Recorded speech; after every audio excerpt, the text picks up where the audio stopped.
తెలుగుగడ్డ మీద ఆయన ఒక పాటల తోటని పెంచారు.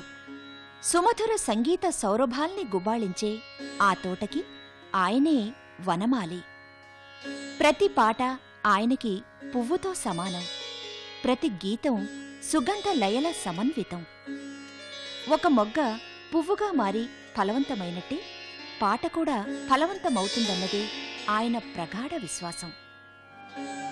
పాటకి ప్రకృతి చైతన్యాన్ని ఆపాదించి పెట్టిన ఆ ఆధునిక వాగ్గేయకారుడే డాక్టర్ బాలాంత్రపు రజనీకాంతరావు. ఆయన కవి, స్వరకర్త, పరిశోధకుడు. తెలుగు లలిత గీతానికి కొత్త రాగాలు కూర్చి నూత్న మార్గాలు పట్టించిన సంగీతకర్త.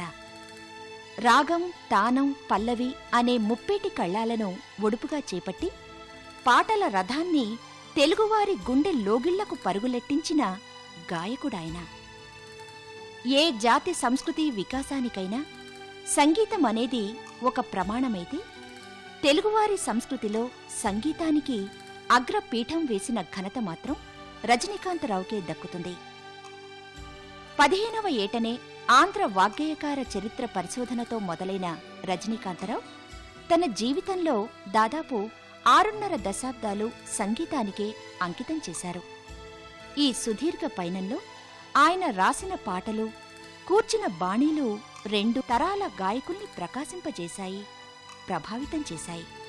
తెలుగు ప్రేక్షకుల మదిని దోచిన ఓహో పావురమా, గృహమే కదా స్వర్గసీమ, ఓ మలయ పవనమా వంటి సినీ గీతాలు రచించింది, స్వరపరిచింది మరెవరో కాదు, బాలాంత్రపు వారే.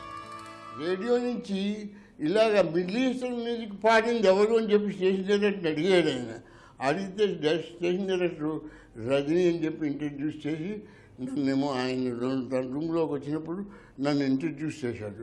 ఇంట్రడ్యూస్ చేసినప్పుడు నన్ను ఆయన సినిమాకి తీసుకుపోయి బ్లడ్ అండ్ సాన్ అనే సినిమాలో మిడిల్ ఈస్టర్న్ హమ్మింగ్స్ చూసి ఈ హమ్మింగ్లో ఒక హమ్మింగ్ కావాలి, నాకు ఒక ట్యూన్ కావాలి, ఒక సాంగు అని చెప్పి ఆయన బుధం తట్టి భానుమతికి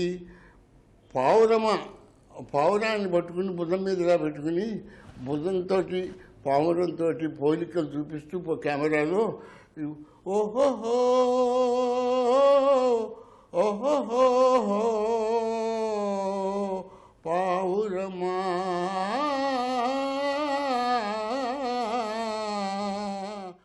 ఓహం పౌరమా అనేది ఆ పాట ఎలా వచ్చింది.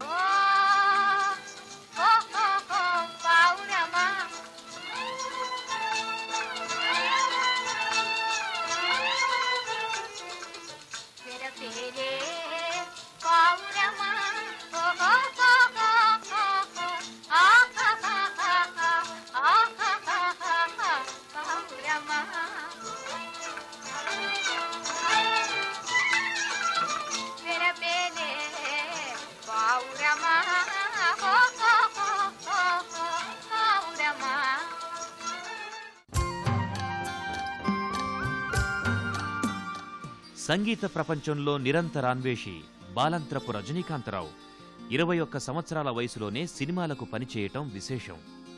1941లో తారుమారు చిత్రంలో జో అచ్యుతానంద జోజో ముకుంద పాటను రజని భార్య సుభద్ర, గాడేపల్లి సుందరీ శంకరం కలిసి పాడారు. దీనికి రజని సంగీత దర్శకత్వం వహించారు. 1941లో భలే పెళ్లి చిత్రంలో మేనకా విశ్వామిత్ర గేయనాటికకు రజని సంగీత బాధ్యత నిర్వర్తించారు. 1945లో ఆంధ్రదేశాన్ని ఒక్క ఊపు ఊపిన స్వర్గసీమలో భానుమతి పాడిన ఓహో పావురమా గీతానికి రచన, సంగీతాన్ని అందించింది రజనీనే. 1946లో గృహప్రవేశం చిత్రానికి రజని సంగీత దర్శకత్వం వహించారు. 1947లో రత్నమాల చిత్రంలో ఏమే ఓ చిలుకా పాటకు రచన, సంగీతాన్ని అందించారు. 1950లో శోభనాచల లక్ష్మమ్మ కథ ఈ చిత్రానికి రజనీకాంతరావు పాటలు, సంగీతాన్ని సమకూర్చారు. 1951లో గోపిచంద్ రూపొందించిన పేరంటాలు చిత్రానికి రజనీకాంతరావు పాటలు, సంగీతాన్ని స్వరపరిచారు. 1954లో బంగారు పాప చిత్రంలో తోలుబొమ్మలాట పాటకు ఆయన సంగీతాన్ని అందించి సినిమా సంగీతానికి కొత్త ఊపిరిలోదారు. అనసూయ సుందరమ్మ, భానుమతి, టంగుటూరి సూర్యకుమారి మొదలు గోపాలరత్నం, లక్ష్మీదుర్గ, వాణి జయరాం వంటి గాయనీ మణుల వరకు అందరి నోట రజనీ పాట పలుకు తేనెలా ధారగా ప్రవహించింది. ఘంటసాల, ఓలేటి, మల్లిక్, రమణమూర్తి వంటి గాయకులు పాడిన రజనీ గీతాలు తెలుగువారిని మైమరపించాయి. అంటే బాగా ఎర్లీ 40sలో నేను మెడ్రాస్ రేడియోలో ఉండగా అక్కడికి వచ్చాడు సముద్రాల రాఘవాచార్య గారి ఉత్తరంతో, నాయన రజనీ, ఈ ఘంటసాల మనవాడు, వీడు ఎలా పాడతాడో చూసి అతనికి తగిన ఉపకారం చేస్తామని నమ్ముతున్నాను అని చెప్పి ఒక ఉత్తరం రాసి పంపించారన్నమాట ఘంటసాలని. ఘంటసాల చూశాను, నేను వెంటనే ఆడిషన్ తీసుకున్నాను. ఆ విధంగా ఘంటసాల లైట్ మ్యూజిక్లోను గీతావళి అని చెప్పి కార్యక్రమం, అలాగే క్లాసికల్ కర్ణాటిక్ మ్యూజిక్లోను, అలాగే నాటకాల్లోనూ సంగీత నాటకాల్లోనూ కూడా పాస్ అయ్యారు ఆయన. పాస్ అయ్యి అప్పటి నుంచి ఛాన్సులు వస్తూ ఉండేవన్నమాట. గృహప్రవేశంలో మారుతుందో ఈ ధర్మము అని చెప్పి బ్యాక్గ్రౌండ్ సాంగ్ మొదటిసారి సోలోగా పాడించింది నేను ఘంటసాల చేత. ఆ గృహప్రవేశంలో మారుతుందో ధర్మము, మారుతుందో ధర్మము, దీన్ని బైరాగి పాటలు అంటాను. మొదటి బైరాగి పాట అది సినిమాలో. అంతకుముందు నాగాయి పాడినవో ఉన్నాయి, కళ్ళు మానండో ఇలాంటివి, అవి కాక ఇది బైరాగి పాట. రజనీ సంగీత బాణీల ఒరవడికి ప్రముఖ సంగీత విద్వాంసులు మంగళంపల్లి బాలమురళీకృష్ణ సగౌరవంతో వందనాలు పలికారు. రజనీ గేయాలంటే లోక ప్రసిద్ధమైనవి. ఆయన ఒక మహా వాగ్గేయకారుడని నేను అంటున్నాను. ఆయన లలిత సంగీత స్రష్టలలో ముఖ్యులు. ఆయన రచించిన పాటలు నేను అనేకం పాడాను. లలిత సంగీతంలో ఉండేటువంటి అందమైన విషయాలు, అనేకమైన ముఖ్యమైన విషయాలు, సొంపైనవి నేను ఆయన వల్ల గ్రహించాను. ఆయనతో పాటు నేను ఆకాశవాణి విజయవాడ, చెన్నై స్టేషన్లలో కలిసి పనిచేసే భాగ్యం కలిగింది. ఆయన రేడియో స్టేషన్ డైరెక్టర్గాను, అనేక నాటక రచయితగాను, ప్రయోక్తగాను ఎంతో మరిచిపోలేని సేవలు చేశారు. ఆయన గేయాల్లో ఒక ప్రత్యేకత ఏమిటంటే ఆయన లలిత సంగీతం క్లాసికల్గా ఉంటుంది, సాహిత్యానికి తగినట్టుగా సంగీతం ఉంటుంది. ఆయన అనేక అపూర్వ రాగాల్లో కూడా పాటలు పాడారు. ఆయన రచించిన పాటలు నేను పాడినప్పుడు పొందిన అనుభూతి మర్చిపోలేను. రజనీకాంతరావు రాసిన ప్రతి వాక్యము రాగమాలికగా అవతరించింది. ప్రతి పదము రాగలయకి ఆధారమైంది. ఆయన కలం నుంచి వెలువడిన భావగీతాలు, సినిమా పాటలు, యక్షగానాలు, గేయ నాటికలు, నృత్యగేయ రూపకాలు, నవ్య కవితలు, పిల్లల పాటలు వంటి రచనలన్నీ గానామృతాన్ని రంగరించిన సంగీత రచనలే. నా చిన్నప్పుడు 1956, 57 ప్రాంతాల్లో మేము విజయవాడలో ఉన్నప్పుడు మా నాన్నగారు ఆంధ్ర వాగ్గేయకార చరిత్ర ఒక యజ్ఞంలా రాస్తుండేవారు. ఆయన రాస్తున్నప్పుడు ఆయన వెనకాల వీపు మీద కూర్చుని గుర్రం ఆట ఆడుతూ, ఆయన కాగితాల మీద పెన్తో సున్నాలు చుడుతూ, ఆయన రెఫరెన్స్ బుక్స్ అన్నీ ఆడుకుంటూ ఆయన డిస్టర్బ్ చేస్తుండేవాడిని. ఆయన రోజు విసిగిపోయి మా అమ్మతో పాటు మా పిల్లలందరినీ మా మెడ్రాస్లో మా మేనమామ గారి ఇంటికి పంపించేశారు. కానీ 2 రోజుల తర్వాత మళ్ళీ ఆయన మాతో పాటు మెడ్రాస్ వచ్చేసి పిల్లలు ఎవరి ఇంట్లో లేకపోతే కాగితం మీద ఒక అక్షరం కూడా రాయలేకపోతున్నాయని చెప్పి మళ్ళీ మమ్మల్ని తీసుకుని విజయవాడ వచ్చేసారు. జేజీమావయ్య పాటలతో తెలుగు బాల సాహిత్యానికి మా నాన్నగారు చేసిన సేవ చాలా అపారమైంది. చకచకా పోతోంది 3 చక్రాల సైకిల్, ముందు తమ్ముని కూర్చోబెట్టి వెనక చెల్లిని కూర్చోబెట్టి చకచకా పోతోంది 3 చక్రాల సైకిల్, అని చెప్పి ఒకటి నిమ్మి నీ పడలేవి చెల్లి నీ పడలేవి ఎక్కడ దాచుకు వచ్చేవి, నిమ్మి నీ పడలేవి చెల్లి నీ పడలేవి ఎక్కడ దాచుకు వచ్చేవి, ఎలకమ్మ నీ పళ్ళు నీకు ఎప్పుడు తెచ్చి ఇస్తుంది, ఎలకమ్మ నీ పళ్ళు నీకు ఎప్పుడు తెచ్చి ఇస్తుంది, నిమ్మి నీ పడలేవి చెల్లి నీ పడలేవి అని చెప్పి మన నిమ్మి మీద. 1920 జనవరి 29న పశ్చిమ గోదావరి జిల్లా నిడదవోలులో బాలాంత్రపు రజనీకాంతరావు జన్మించారు. తూర్పు గోదావరి జిల్లా పిఠాపురంలో పెరిగారు. నవ్య సాహిత్య ధోరణులకు బాటలు వేసిన విశాఖ తీరాన ఉన్నత విద్యలు నేర్చారు. ఆయన తాత తండ్రులు పండిత వంశం వారు. ఆధునిక వాగ్గేయకారునిగా ప్రసిద్ధిగాంచిన డాక్టర్ బాలాంత్రపు రజనీకాంతరావు 1920 జనవరి 29న పశ్చిమ గోదావరి జిల్లా నిడదవోలులో జన్మించారు. కాకినాడలోని పిఠాపురంలో విద్యాభ్యాసం కొనసాగించారు. ఆంధ్ర ప్రచారిణి గ్రంథమాల స్థాపకులు వెంకట పార్వతీశ కవులలో ఒకరైన బాలాంత్రపు వెంకటరావు రజనీ తండ్రి, తల్లి వెంకటరమణమ్మ. గొప్ప సాహితీ సంస్కారం గల వ్యక్తి. రజనీకాంతరావు ఆంధ్ర విశ్వవిద్యాలయం నుంచి తెలుగులో BA ఆనర్స్ పట్టా పుచ్చుకున్నారు. రజనీకాంతరావు భార్య దివంగత సుభద్ర. వీరికి 3 అబ్బాయిలు 2 అమ్మాయిలు. ప్రముఖ సాహితీవేత్త అబ్బూరి రామకృష్ణారావు తనను ప్రభావం చేసిన వ్యక్తిగా రజని చెప్పుకుంటారు. ఆయన పాటల తోటలో పూచిన మొదటి పువ్వు విధుర హేమంత మరిగినదోయి. మొదటి గేయనాటకం చండీదాస్. జీవిత పర్యంతం కష్టసుఖాల్లో రజని వెంట నడిచిన ఆప్తమిత్రులు రామచంద్రరావు, రామనాథంలు. తొలి రోజుల్లో రజనీకాంతరావు మేనమామ దుగ్గిరాల పల్లంరాజు వద్ద పద్యాలు, రాగాలు నేర్చారు. ఇంటర్మీడియట్ చదువుతున్న కాలంలో రమణయ్య గారి వద్ద సంగీత పాఠాలు అభ్యసించారు. ఆనాటి శిక్షణే అనంతర కాలంలో ఆయన సంగీత రచనకి, పరిశోధనకి పునాదులేశాయి. 1942లో ఆకాశవాణి మద్రాసు కేంద్రంలో చేరడం రజనీకాంతరావు జీవితంలో కొత్త మలుపు. అది మొదలు ఆకాశవాణి ద్వారా సంగీత ప్రపంచానికి ఆయన అందించిన సేవలు అపూర్వం. అదొక నవశకం. 1.5 దశాబ్దం తర్వాత తన గురువైన పింగళి లక్ష్మీకాంతం గారి పిలుపుతో ఆకాశవాణి విజయవాడ కేంద్రానికి రజని తరలివచ్చారు. పివిఆర్ రావు గారు నువ్వు మెడ్రాస్ వెళ్తావు, పెద్దవాడు వెళతావా అని. వెళతానని అన్నాను. అంటే పెద్దవాడు ట్రాన్స్ఫర్ చేశారు. చేస్తే ఇక్కడ సరే లక్ష్మీకాంతం గారు, బందా గారు, బాలమురళి గారు ఇక్కడికి వచ్చారు. బాలమురళి గారు కూడా ఇక్కడికి ట్రాన్స్ఫర్ చేశారు. అంచేత ఇక్కడ బాగానే ఉంది నాకు. 1941లో ఆకాశవాణి మద్రాస్ కేంద్రంలో స్క్రిప్ట్ రైటర్గా వృత్తిగత జీవితాన్ని ఆరంభించిన రజని 1944లో కార్యక్రమ నిర్వహణాధికారిగా బాధ్యతలు నిర్వర్తించారు.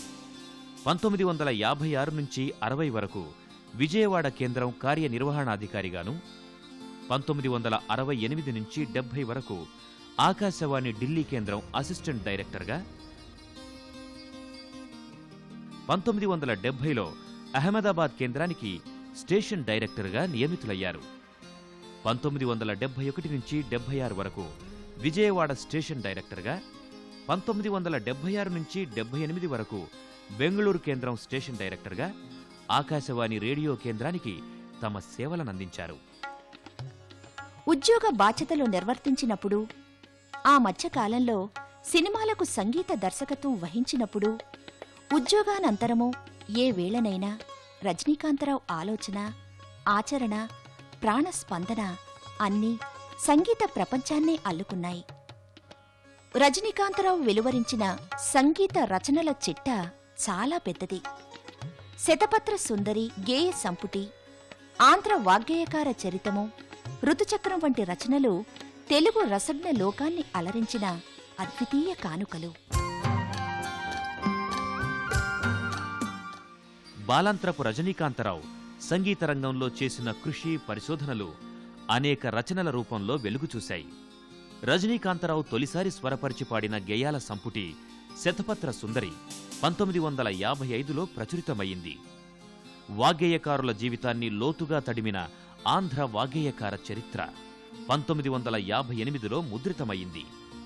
1964లో పిల్లల పాటలను జేజిమామయ్య పాటలుగా సంకలించారు. వాగ్గేయకారుల జీవితాలకు సమగ్ర రూపమిస్తూ వారి జీవిత చరిత్రలను మోనోగ్రాఫ్లుగా ఇంగ్లీష్లో అందించారు. ఆ క్రమంలో 1976లో త్యాగరాజు, 1988లో రామదాసు, 1991లో క్షేత్రయ్య రచనలు వెలువడ్డాయి. 1994లో మువ్వగోపాల పదావళి, 1999లో ఏటికి ఎదురీత రచనల్ని ముద్రించారు. 2000 సంవత్సరంలో శతపత్ర సుందరి 2వ భాగాన్ని వెలువరించారు. అన్నమయ్య పదాలను 2001లో పుస్తక రూపంలోకి తెచ్చారు. 2004వ సంవత్సరంలో సంస్కృత భాణానువాదం చేశారు. నేల, నింగి, నక్షత్రాల తాత్విక రూపాన్ని చిత్రిస్తూ రజనీకాంతరావు చేసిన విశ్వయానం సంగీత రచన ఒక గొప్ప కావ్యమని విమర్శకులంటారు. సంప్రదాయ రీతుల సంవిధానము, ఆధునిక ప్రయోగ గుణాల సమన్వయంతో గేయ సృష్టి చేసిన నవీన వాగ్గేయకారుడు రజనీకాంతరావు. స్వరకర్తగా కూడా రజనీకాంతరావుది వినూత్న మార్గమే. సంప్రదాయ కర్ణాటక శైలిలోనే కాక హిందుస్థానీ, బెంగాలీ కీర్తనలు, మధ్యప్రాచ్య శైలుల మేళవింపుతో కొత్త బాణీలనేకం రజనీ సృష్టించారు. తెలుగువారి ఆంధ్రీ రాగం ఇది అని చెప్పి రికార్డు చేయించింది ఆయనే. త్యాగయ్య తర్వాత రసాళి రాగాన్ని ఉపయోగించిన సంగీతకారుడు ఆయనే. తన సంతమే తావిడువడే గీతానికి రసాళిలోనే రజనీకాంతరావు రాగం కూర్చారు. లలిత సంగీతంలో మాత్రమే కాదు, శాస్త్రీయ సంగీతంలో ఆయన నిష్ణాతుడు. తర్వాత నభూతో నభవిష్యతి అని ఒక పుస్తకం రాశారంటే ఆయన. అదేమిటంటే ఆంధ్ర వాగ్గేయకారుల చరిత్ర, వాగ్గేయకారులు అని రాశారు. అది ఎంత ఉపయోగం అంటే అవి ఎంతవరకు ప్రకాశిస్తుందంటే సూర్యచంద్రులు ఆకాశంలో ఉండేదాకా అది ప్రకాశిస్తూనే ఉంటుంది. కృష్ణశాస్త్రి చేత యక్షగానాలు రాయించడమే కాదు, ఆయన రాసిన విప్రనారాయణ యక్షగానానికి రజనీకాంతరావు సంగీతం సమకూర్చారు. వానలోన తడబుండి తడిసేవు కాబోలు, చానయంత వణికేవు లోనికి రావే. వానలోన తడబుండి తడిసేవు కాబోలు. ఆమె దేవదేవి ఉందే, భానుమతి కాదు, దేవదేవి వానలో తడిసిపోతూ ఉంటుంది. వీడు విప్పనారాయణుడు అమ్మాయిని లోపలికి రమ్మంటాడు. వానలోన తడబుండి తడిసేవు కాబోలు, చానయంత వణికేవు లోనికి రావే. ఏటి దరి జాజిలత నీటబడే అయ్యవారు, ఏటి దరి జాజిలత నీటబడే అయ్యవారు. రటకెత్తి వచ్చునంత పైట చెంగు తడిసినేమో, రటకెత్తి వచ్చునంత పైట చెంగు తడిసినేమో. అన్నమయ్య కీర్తనలనేకం బాణీలు కట్టి ఆకాశవాణిలో ప్రసారం చేశారు. ఆంధ్ర వాగ్గేయకారుల చరిత్ర పరిశోధకుడిగా రజనీకాంతరావు కేంద్ర సాహిత్య అకాడమీ బహుమతి అందుకున్నారు. రజనీకాంతరావు ఉత్తమ తరహా చెందినటువంటి పరిశోధకుడు అనే విషయాన్ని చాలామంది గ్రహించిన ఎంచేతో దానికి ఎక్కువ వ్యాప్తి కలగలేదనిపిస్తుంటుంది. నిజానికి ఆయన రాసినటువంటి అనేక వ్యాసాల్లోనూ వాగ్గేయకార చరిత్రలోనూ కూడా ముందు తరాల పరిశోధకులు వాళ్ళును, సంగీత పరిశోధకులు నిర్ణయించాల్సినవి, బేరీజు వేయాల్సినవి చాలా ఉన్నాయి. ఉదాహరణకి సాంఘిక జీవనం మీద అన్నమాచార్య కీర్తనలు వాటిలోనూ ఎన్ని రాసినప్పటికీ కానీ అప్పుడు చేసేటటువంటి నృత్య విన్యాసాల్లోనూ వాటిలో ఉన్నటువంటి భావాలకు అర్థాలు ఏమిటి అన్నది నిజంగా సంగీత విద్వాంసులు, నృత్య విద్వాంసులు దాని మీద ఎంచేతనో దృష్టి పెట్టలేదు.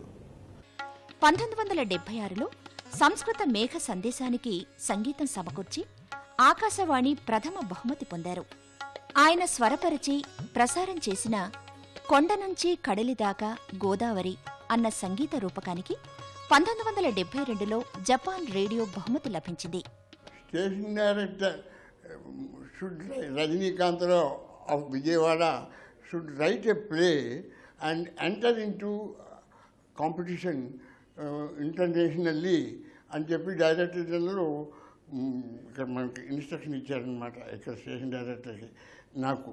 అంటే నేను అది జాగ్రఫీ విద్యార్థులకి సులువుగా టీచ్ చేసే పద్ధతి ఏమిటి, అది మ్యూజికల్ ప్లే కావచ్చు, ఏంటంటే సరే బ్రాడ్కాస్టింగ్ మీడియం ఏమిటి, ఆ విధంగా ఆలోచన చేసుకోమన్నారు.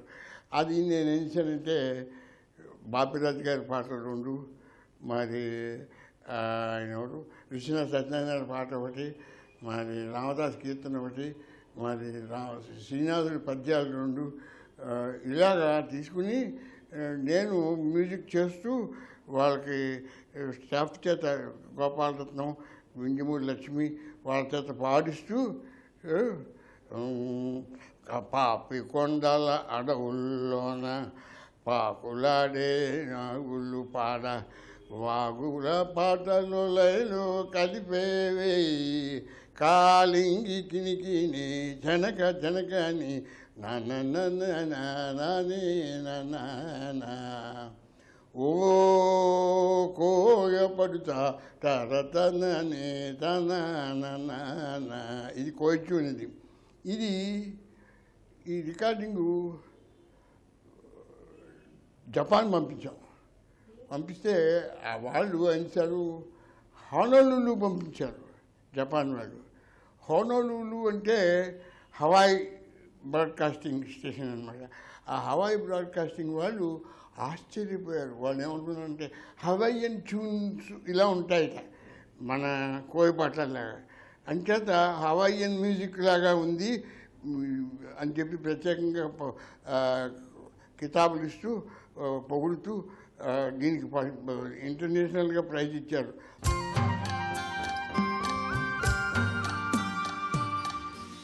సంగీత సాహిత్య రంగాల్లో బాలాంత్రపు కృషికి గుర్తుగా పలు సత్కారాలు ఆయనను వరించాయి. తెలుగునాట నేటికీ మార్మోగుతున్న గేయ సంపుటి శతపత్ర సుందరికి 1956లో తెలుగు భాషా సమితి ఉత్తమ రచన పురస్కారాన్ని ప్రకటించింది.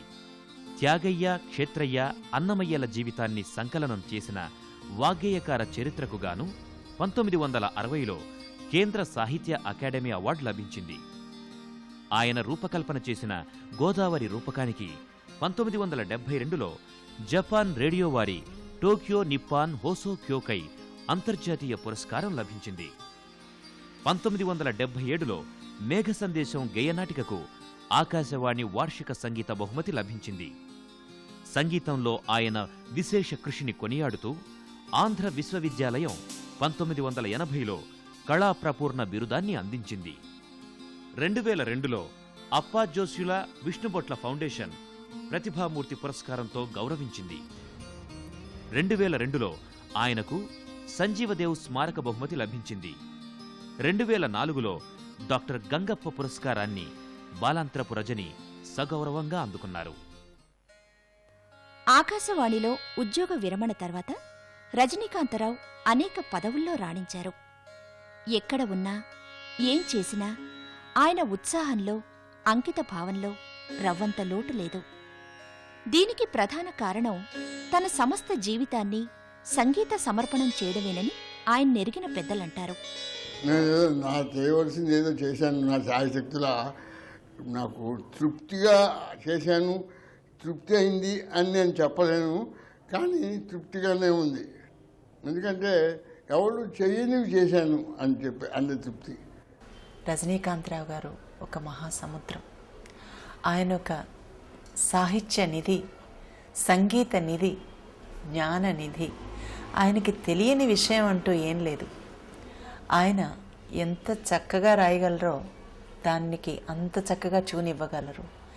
ఎంత చక్కగా ట్యూన్ చేస్తారో దాన్ని అంత అందంగా చక్కగా ఆయన స్వయంగా పాడగలరు. ఒక్కొక్కసారి అభినయం కూడా మేడం ఇక్కడ ఇలా చేస్తే బాగుంటుంది ఈ మూమెంటు ఆయన ఉత్సాహంతో లేచి చూపించేస్తారు. అంత జ్ఞానం ఉన్న వ్యక్తి. శాస్త్రీయ పదాలని అన్నింటినీ కూడా ఇంగ్లీషులో మళ్ళీ తర్జుమా చేశారు. ఆయన లలిత సంగీతాన్ని చేసే సేవ అపారమైనది. సంగీతానికి సంబంధించి అసమాన పరిశోధనలు గావించిన రజని కవి సార్వభౌమ శ్రీనాథుని కావ్యాలను అమితంగా ఇష్టపడతారు. బంకించంద్ర చటర్జీ నవల రజని ఆయనను విపరీతంగా కదిలించిన పుస్తకం. జయదేవుడు రచించిన లలిత లొవంగలత గీతం రజనీ గొంతులో సదా మోగుతుంటుంది. వయలిన్ విద్వాంసుడు ద్వారం వెంకటస్వామి నాయుడు గారి వయలిన్ తంత్రుల్లో కలిసిపోతారు. బెంగాలీ నటుడు పీసీ బారువా, తొలితరం కథానాయికి కానందేవిలు ఆయన అభిమాన నటీనటులు. పచ్చని ప్రకృతికి ఆలవాలమైన కాకినాడ ప్రాంతాన్ని విపరీతంగా అభిమానించే రజనీకాంతరావు పరమాన్నమే పసందైన విందు భోజనంగా భావిస్తారు. సంగీత సాహిత్య నృత్యాల సంగమ క్షేత్రంగా, సత్య సౌందర్య సౌభాగ్యాన్వేషణల సారాంశంగా తన వ్యక్తిత్వాన్ని తీర్చిదిద్దుకున్న మానవీయ మూర్తి బాలాంత్రపు రజనీకాంతరావు. ఆయన మానసం సదా రసైక్యం. గానామృతంతో గుండె నింపుకున్న ఆయన జీవితం అజరామరం.